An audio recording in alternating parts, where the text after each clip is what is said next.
Welcome everybody. I'm happy that you managed it after the lunch. That was very good, but it's also making everybody sleepy. So I'll try to make it quite active and energetic. My name is Mateusz Konkol and I represent a company called txONe. Who has heard about txONe in this room so far? Congratulations, I see one Clico person, so I'm not that surprised. So for all the others that didn't hear about txONe, by the way, where did you hear txONe, about txONe? You are the partner of txONe. Okay, happy to hear that. So we need to talk afterwards. So for those of you who didn't hear about txONe, don't worry, that's quite natural. Because today we will be talking about a sector that is just going up, which is OT cybersecurity. And we are a company that is quite a newborn kid acting in that sector.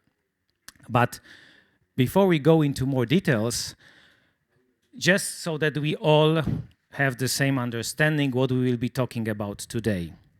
So we will be talking and focusing on the lower levels of the Purdue model, another very complicated thing. Who has heard about Purdue model? More people. That's very good.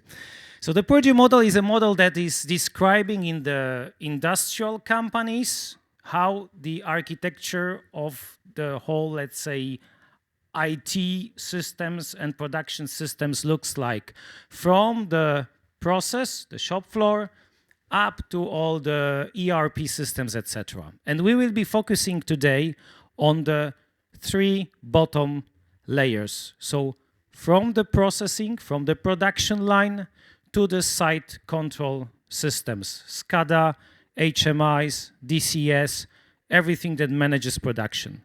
We will not be talking about the top part, okay, not working on the screens, the top part, which is the IT part. That is something we don't touch. Now, why are we making this distinction? Because OT is very different from IT. In IT, CIA rules, the Americans rules. So confidentiality, integrity of data, and we are ready to sacrifice the availability of the services to keep the two first in a proper level. In OT, it's totally upside down. It's the availability that rules. Because if the production system is not available, the control systems are not available, then not only the business gets hurt, but people might get hurt. That's why availability is the most important. And we are ready in OT, and if you talk to OT people, they will tell you that they are ready to sacrifice some of the integrity and confidentiality of the data as long as this will secure the availability of the process. So I will try to show you today how to tackle the two things together so that we can be protected, but keep the operation running. And why is it important? Why to care about OT cybersecurity? Why today? We haven't done that for many years. If you talk to the production guys, they will tell you, these are isolated environments. These are islands. We are not connected to IT. We are not connected to the internet. So what can go wrong? Well, already 14 years ago, Stuxnet showed that if somebody is really motivated, it can go wrong even in a very isolated environment.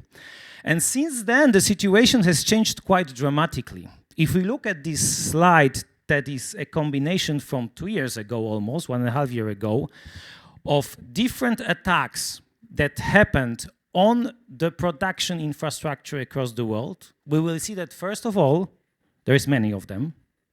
Secondly, they go across all verticals. If you look closely, it's all power supplies, food generation, pharma, transport, etc.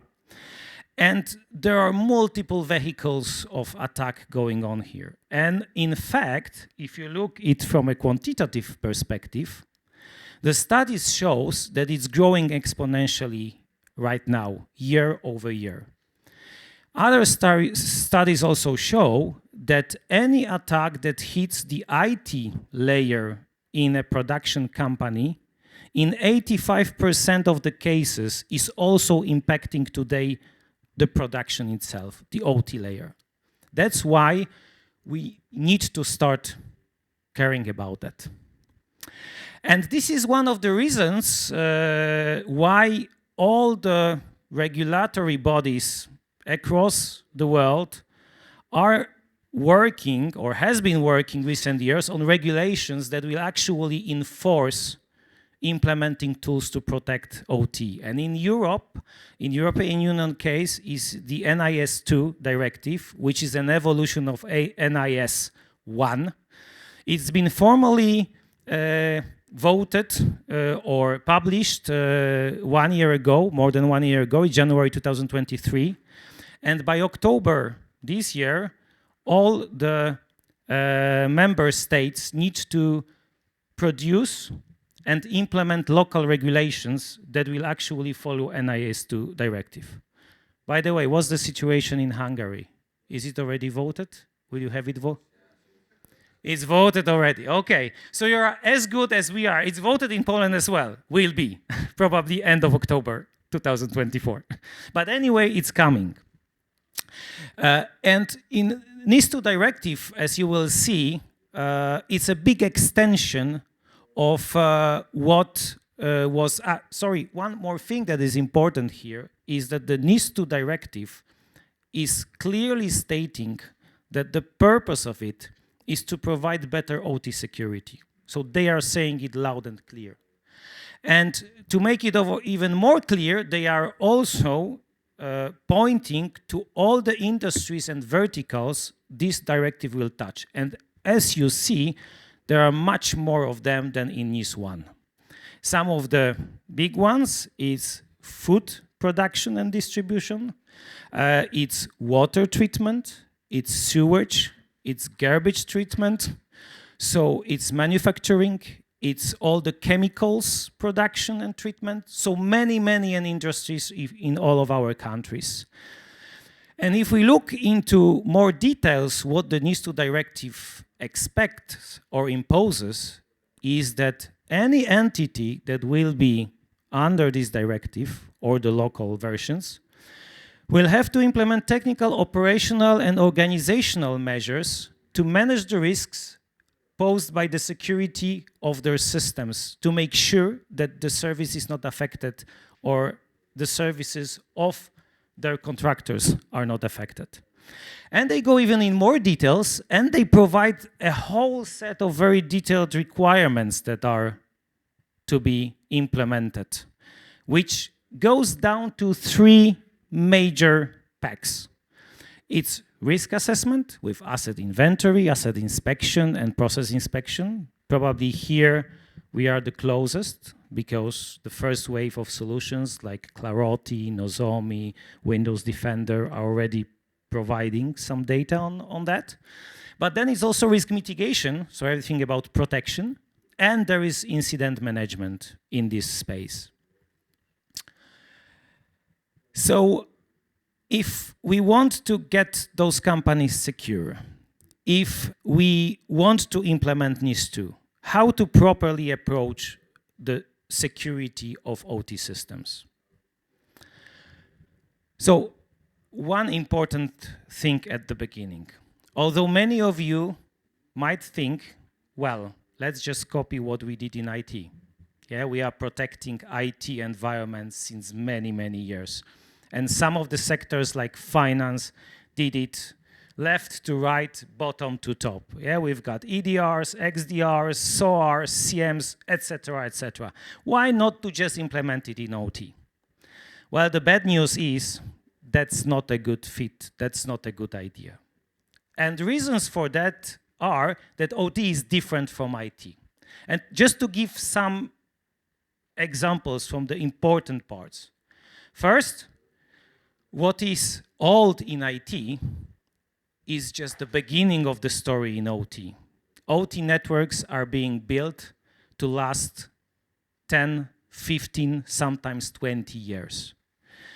The consequence of it, if you look at the statistics, and if you ask people at the production, what systems, operating systems, are being run on SCADA machines, HMIs, etc., etc., well, they will tell you that like 70% of them are still Windows 7 and older, and Windows XP is not different. And some of you, if you look at LinkedIn, like a few months ago from Germany, there was a request to hire a Windows 3.1 specialist by the German railways. That's the reality. So this is something that IT solutions don't even support today. So that's the first thing. The second thing is IT solutions tend to require constant update, and to work properly today requires the cloud. Why? Because IT is very dynamic. So we are looking for the needle in the stack. We are looking to find this unusual behavior in a chaos of allowed behaviors, and there is plenty of them. So you need to do blacklisting, and for that you need to be very intelligent. So you need cloud.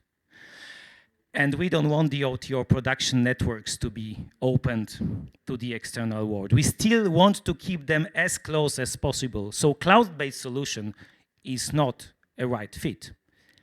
Then also, IT solutions don't understand OT protocols and OT applications. Modbus, Profinet, S7, DNV, etc., etc. If you don't understand the protocol, how can you protect it? And finally, because in IT, we used to have plenty, well, reasonably good amounts of resources, RAM, CPU, disk, place, they are quite process hungry. I mean, how many times did an EDR solution, how many memory and typical EDR solution takes? 1 gig, 2 gigs, that's typical. Well, usually in the OT systems, you don't have that many resources to spare. That's why we need something new. And that's where a company like us comes into play. As txONe, we are a kit of 2 good parents, Trend Micro, which is one of the leaders of cybersecurity for IT, and Moxa, who is one of the leaders of industrial switching and networking. They get together to create solutions that are developed from ground up for OT environment, to protect the OT environment. Now we are separate. We are totally independent company, ran for 5 years, but how important are the solutions we are bringing to the market shows the fact that many of the top companies, automotive, transport, etc., are actually using our solution already today. And if somebody is interested, I'm happy to give some more examples outside. What we try to do is to provide a comprehensive set of technologies to protect the whole life cycle of OT, starting from inspection to endpoint or OT assets protection to network defense. And we understand that in OT, the things are being built over the years. Many protocols are being used and implemented, and it's very difficult to find people at a certain point in time to understand all the complexity of a plant or an OT environment. That's why what we put pressure on is to develop mechanisms that will allow to automatically assist in learning the process, learning the communication, creating the security rules, helping this way to quickly define the right set of protective measures that will keep the operation running, but at the same time will protect and stop any lateral movement. And we do it through a series of families of products, out of which I will spend some more time today only on one, because this is connection, not protection, so we are more network than everything else. But I will just very quickly touch upon the other families that we have. So one of the families is the security inspection family, element series, where we've got mobile scanners and also scanning stations to scan any memory that comes to the production floor and any files that are being brought into, as well as scan any incoming system or any isolated systems where we cannot implement an agent-based solution. The second family is Stellar. It's an OT-focused endpoint protection, very lightweight. It takes no more than 500 megabits per second, megabytes of RAM. Very CPU light. Doesn't require rebooting when it's installed or deinstalled. Can work in a totally isolated environments, being manually updated. And besides antivirus scanning, he's providing kind of a EDR functionality, but tied to OT. If somebody is interested, I can talk a bit more outside, or I invite you to protection already, where we will talk about it a bit more. And then the third family we have is the family of edge IPSs and edge firewalls, which we can use to provide protection on the OT network level. And that's the one I will talk in more details. And then one platform to rule them all, txONe, which is our kind of XDR platform or CPS protection platform that provides the whole lifecycle management, taking data from all those families. So, the Edge series.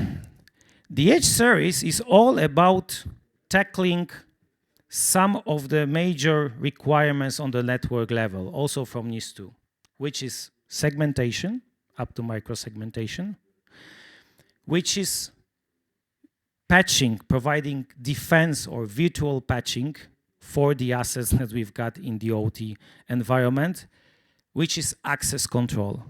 And what is very important, it's being done in a transparent way. In OT networks, many of them are still flat. Many of them are still unsegmented. Changing that is a big project and a big stop for the production. So basically, all our family of edge IPSs are like transparent, intelligent wires. You plug it between two places, you unplug the connection and put it in the middle. It's transparent from a layer 2, layer 3 perspective, no MACs, no IPs, etc. It's transparent from a delay perspective. It takes no more than 500 microseconds of delay. It's transparent if something happens, because on any segment, we have a separate bypass, physical bypass. So power goes off, software gets hanged, the clutch falls down, and all the traffic from the production process is still flowing uninterrupted.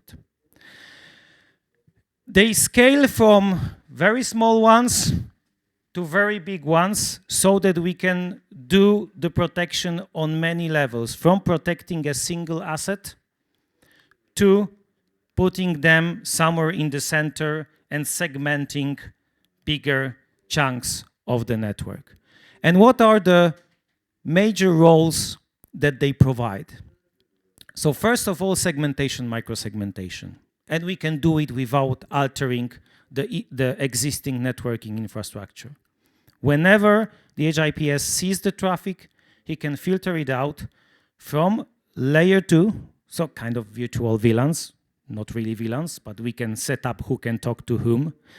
Layer 3, port level, but also OT application level. We recognize many of the most popular applications, and we can easily add other ones if your customers have proprietary or you have proprietary ones.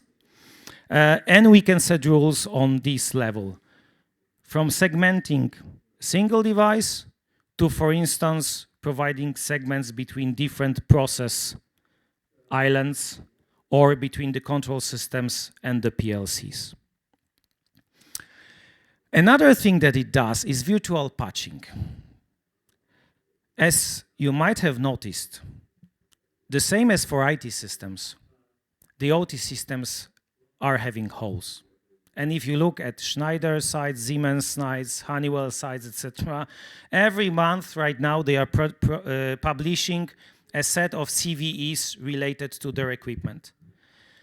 They provide patches for some of the equipment PLCs. For some, they say you need to upgrade to a new physical hardware. What we can provide is we can provide you automatically and immediately a way to provide a virtual protection on a network level. We get all those signatures of the CVEs. We know what kind of network traffic would exploit those vulnerabilities. And if we are in the front of OT assets, we will block this traffic, not allowing anybody to make use of this vulnerability. This gives time for doing the proper patch management, or it provides patches for situations where there is no patches published by the producer. The important thing is where we take the data from. And besides having our own threat intelligence, we are working very closely with our parent, I don't know if it was father or mother, Trend Micro, that has set up the Zero-Day Initiative, the biggest threat hunting initiatives across the world. They pay money for finding holes. And jointly, we are discovering year over year the biggest number of vulnerabilities in both IT systems and OT systems. So this gives quite a good overview of where the pain points are. The third and last big thing that we provide is access control. By the fact that we not only understand or can recognize the OT protocols, but we can also get inside the OT protocols and understand the separate functions that are being exchanged, the separate commands that are being exchanged, we can actually set up rules that will tell which physical system or which control system can interact with whom and on what level.